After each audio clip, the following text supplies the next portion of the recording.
সন্দেশখালী আবহে বৈঠকে নির্বাচন কমিশন, জেলা শাসক ও এসপিদের নিয়ে বৈঠকে কমিশন।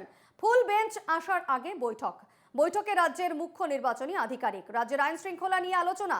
সন্দেশখালী সহ অন্য স্পর্শকাতর এলাকায় কি পদক্ষেপ, অবাধ ও সুষ্ঠু নির্বাচনে কি পদক্ষেপ, এই নিয়েই সিইওর বৈঠকে আলোচনা হচ্ছে। আজকের বৈঠকের রিপোর্ট ফুল বেঞ্চের সামনে। ৩রা মার্চ ফুল বেঞ্চের সামনে তুলে দেওয়া হবে। সন্দেশখালী আবহে বৈঠকে নির্বাচন কমিশন এবং জেলা শাসক ও এসপিদের নিয়ে বৈঠকে কমিশন। ফুল বেঞ্চ আসার আগে বৈঠকে রাজ্যের মুখ্য নির্বাচনী আধিকারিক। রাজ্যের আইন শৃঙ্খলা পরিস্থিতি নিয়ে আলোচনা হবে এই বৈঠকে। সন্দেশখালী সহ অন্য স্পর্শকাতর এলাকায় কি পদক্ষেপ নেওয়া হচ্ছে, অবাধ ও সুষ্ঠু নির্বাচনে কি পদক্ষেপ নেওয়া হচ্ছে, এই সমস্ত বিষয় নিয়েই সিইওর বৈঠকে আলোচনা হচ্ছে।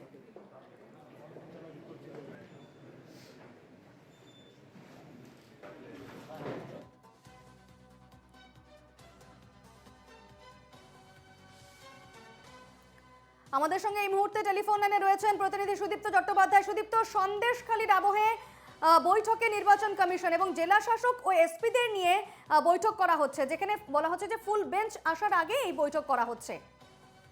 হ্যাঁ দেখো, ফুল বেঞ্চ ৩ তারিখ রাজ্যে আসছে এবং তার আগে সমস্ত জেলার ডিএম, এসপি, সমস্ত পুলিশ কমিশনারদের নিয়ে আজকে বৈঠক মুখ্য নির্বাচনী আধিকারিকের।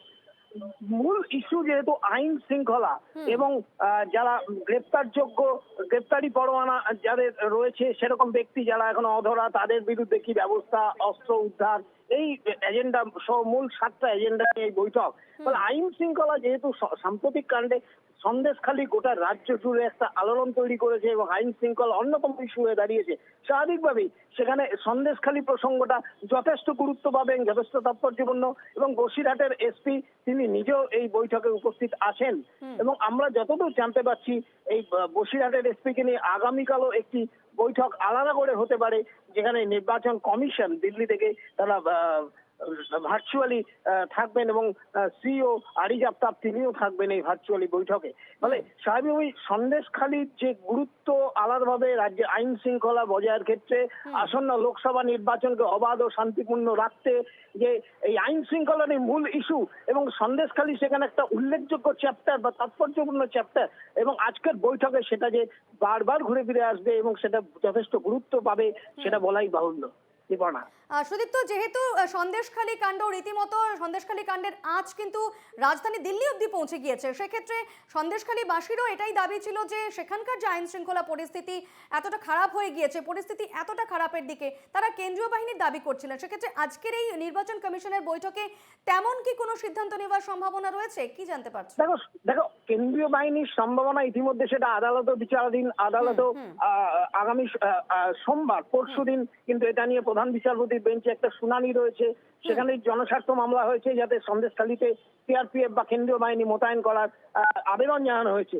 একই সঙ্গে আজকে জেলা শাসক, বসিরহাটের এসপি এবং মুখ্য নির্বাচনী আধিকারিক তারা এখানে রয়েছেন। বিষয়টি আইন শৃঙ্খলা, ফলে স্বাভাবিকভাবে আইন শৃঙ্খলা বিষয়ে যখন বসিরহাট বা উত্তর 24 পরগনা প্রসঙ্গ আসবে তখন কিন্তু সন্দেশখালী এই বিষয়টা আসবেন। কেন্দ্রীয় বাহিনীর পক্ষে যিনি নোডাল অফিসার আইজি সিআরপিএফ বিকে শর্মা, তিনি এখানে উপস্থিত আছেন, তিনিও একটা মূল বক্তব্য রাখবেন।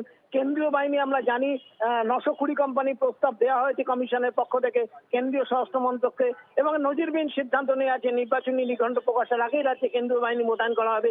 স্বাভাবিকভাবেই সন্দেশখালী, আইন শৃঙ্খলা এবং কেন্দ্রীয় বাহিনী মোতায়েন, এই সমস্ত বিষয়গুলো কিন্তু এই বৈঠকে একটা তাৎপর্যপূর্ণ ভাবে আলোচনার একটা জায়গা পাবে এবং এটা যথেষ্ট তাৎপর্য বহন করে।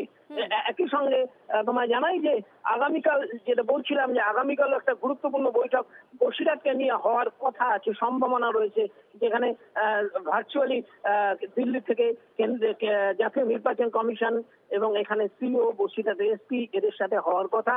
এবং 28 তারিখ কলকাতা এবং 2 চব্বিশ পরগনা নিয়েও কিন্তু আলাদা করে কমিশন বৈঠক করবে। সেখানে এক্সপেন্ডিচার যে অবজারভার থাকেন সেই এক্সপেন্ডিচারের সঙ্গেও কিন্তু এই বিষয়টি নিয়েও আলোচনা হওয়ার সম্ভাবনা রয়েছে। স্বাভাবিকভাবে বোঝাই যাচ্ছে যে নির্বাচন কমিশন আসন্ন লোকসভা নির্বাচনকে সৌহার্দ্য ও শান্তিপূর্ণ করার ক্ষেত্রে আইন শৃঙ্খলা বিষয়টি বরাবরই এবার থেকে যে গুরুত্ব দিয়েছেন, সেখানে সন্দেশখালী অবশ্যই একটা ইম্পর্টেন্ট চ্যাপ্টার বলে মনে করা হচ্ছে। বেশ, ধন্যবাদ সুদীপ্ত।